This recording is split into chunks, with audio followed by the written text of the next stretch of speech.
America's housing crisis didn't happen by accident. For decades, Republicans and Democrats alike sold out the American homeowner in favor of developers, Wall Street landlords, private equity, and foreign buyers. The realtor lobby alone spent over $80 million in 2024 to shape housing and mortgage policy, ensuring laws that favor investors and corporations instead of ordinary American homebuyers. The result is a market where ordinary families are priced out. Young Americans, like myself, can't afford to buy a home. This feels like the new normal, but this was not the case from past generations. So how can we change this? If America wants affordable housing again, we need an unapologetically America First plan, one that puts the interests of our citizens ahead of corporate profit and international buyers. The first step is restoring control over demand by reducing immigration levels to something our housing supply can realistically withstand. It's simple math. You can't flood the country with millions of new residents while building nowhere near enough homes and then pretend to be shocked when prices skyrocket. Every politician who claims to care about affordability but refuses to address immigration is lying. A sovereign nation controls not only its borders, but its capacity to sustain its people. A stable, balanced immigration system is common sense. At the same time, America must end the era where foreign buyers treat our neighborhoods like financial playgrounds.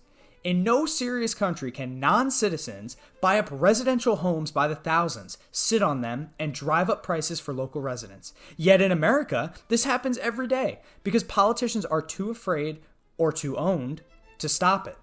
It's time to prohibit foreign ownership of U.S. housing outright. Homes should belong to American families entirely. But foreign buyers aren't the only culprits. Institutional investors, Wall Street giants, private equity firms, hedge funds, corporate landlords, they've all seized control of entire neighborhoods, using their limitless capital to outbid American families.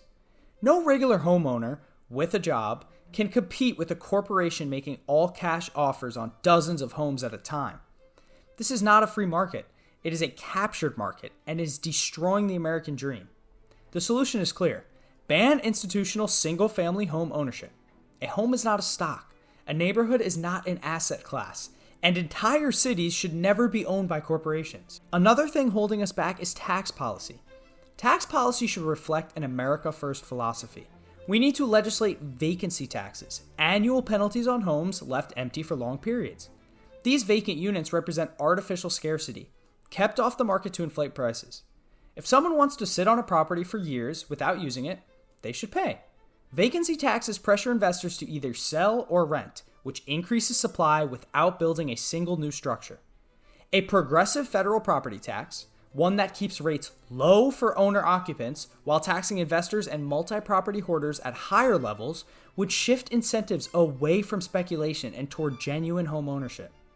The family that owns one home should always be taxed less than a corporation that owns 50. On the supply side, America should dismantle the outdated exclusionary zoning laws that artificially restrict how many homes can be built.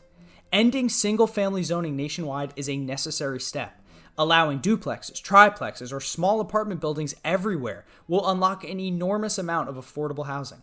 Zoning reform is the fastest way to expand supply and bring prices down to earth. Finally, once housing becomes available again, we need to ensure that Americans can actually buy it. Low-interest, government-backed mortgages, reserved strictly for primary residences, not investors, would give young families and first-time homeowners the tools they need to enter the market. To be clear, this is not a handout.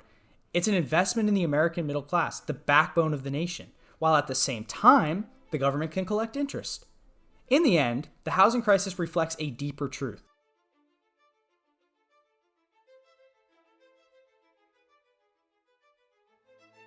Our politicians have spent decades prioritizing global capital over our own people. An America First housing agenda reverses that.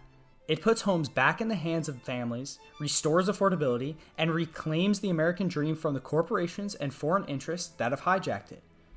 This is our country, our land, and our future, and it's time we act like it.